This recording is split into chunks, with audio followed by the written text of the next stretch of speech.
I didn't notice it happening at first. It was just a small thing, a reaction that didn't feel like mine. And by the time I realized what had changed, it already had. I used to think I understood my own decisions. I had a routine: wake up at 6:30, check my phone before even getting out of bed, scroll through emails, then social media, then news. I told myself it helped me stay informed, but honestly, it mostly made me feel behind before the day even started. Work was predictable. Same desk. Same coffee. Same conversations that didn't really go anywhere. I wasn't unhappy, just quietly dissatisfied. Like something was slightly off, but not enough to fix. I remember thinking, this is just how life works. You settle into patterns. You make reasonable decisions. You try not to overthink things. At least, that's what I believed. Then one evening, everything shifted, without anything actually happening. It started with a conversation. My friend Daniel and I were sitting in his apartment, nothing special. Just takeout containers on the table and a half-finished show playing in the background. He had this calm way of talking that sometimes made me feel like he knew something I didn't. Out of nowhere, he asked me, "Do you ever feel like most of your decisions aren't really yours?" I laughed it off at first. Yeah, sure. Blame everything on the universe. But he didn't smile. "I'm serious," he said. "What if most of what you do is just programmed?" I remember pausing, not because I agreed, but because something about the way he said it made me uncomfortable. "Programmed how?" I asked. He shrugged. "Subconscious patterns. Habits. Repeated thoughts. Stuff you don't even notice." I wanted to argue. But I didn't. Because deep down, I had noticed something. Little things. Like how I always reached for my phone without thinking. How I assumed people wouldn't listen to me in meetings, so I stayed quiet. How I kept expecting the same outcomes, and getting them. It felt automatic. But I had never questioned it. Daniel leaned forward slightly. "I've been trying something," he said. "Just observing my thoughts.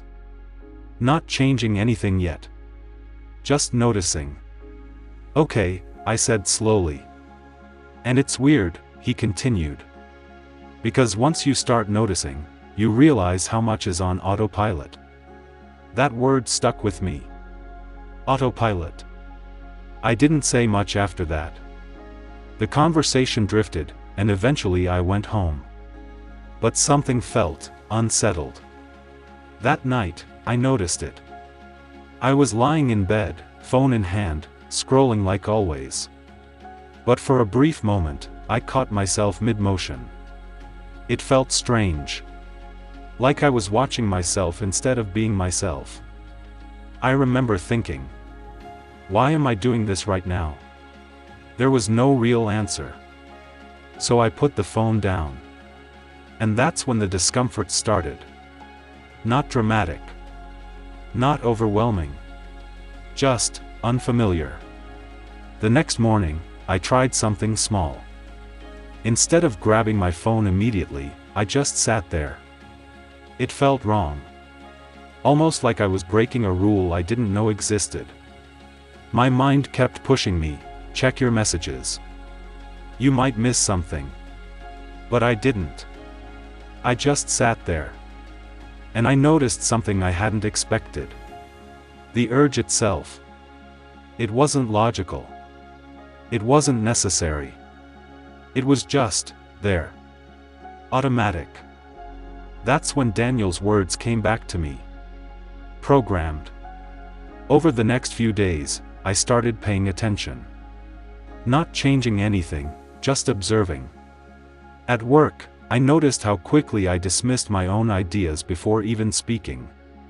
In conversations, I caught myself assuming what others were thinking about me. Even walking down the street, I realized I was replaying the same worries over and over. It wasn't random. It was consistent. Patterns. And the more I noticed them, the more something else became clear. I wasn't making as many conscious decisions as I thought.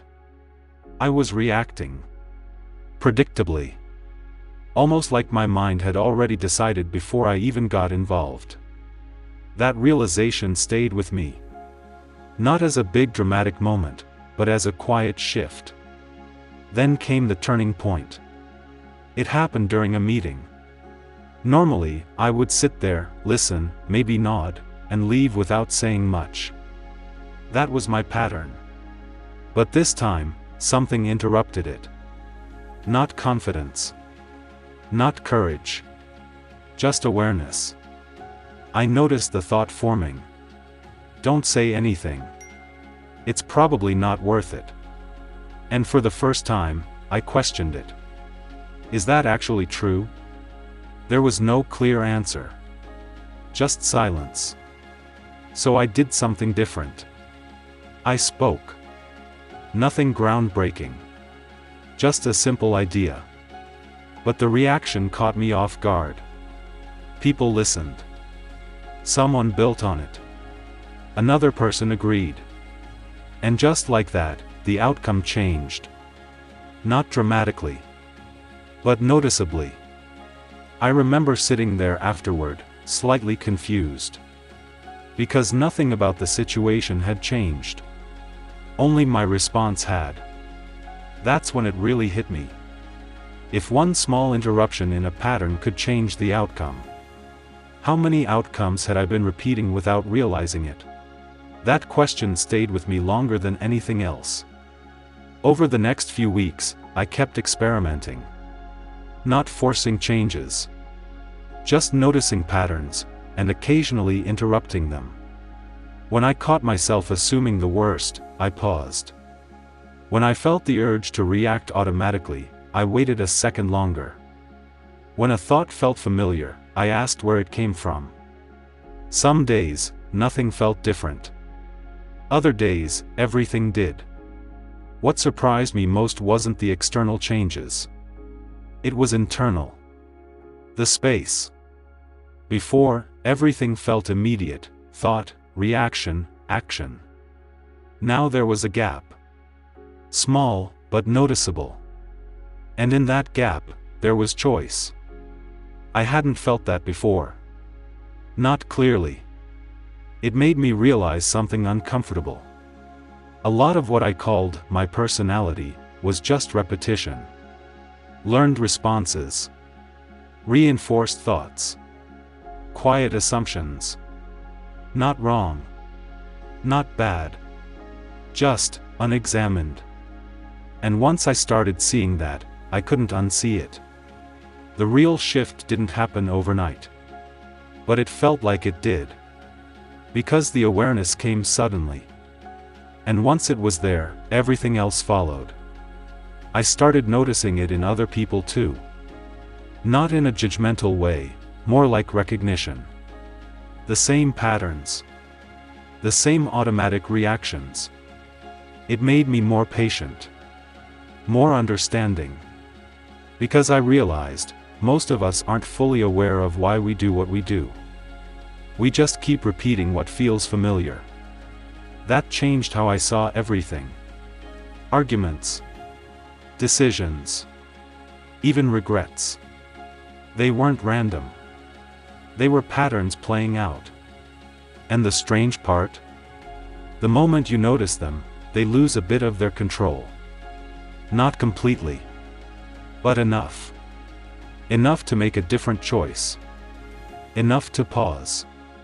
Enough to shift direction, even slightly. Looking back now, nothing about my life looks drastically different. Same job. Same routines. Same environment. But the experience of it? Completely different. Because I'm not fully on autopilot anymore. At least, not all the time. And that makes all the difference. I still catch myself slipping into old patterns. Still reacting without thinking.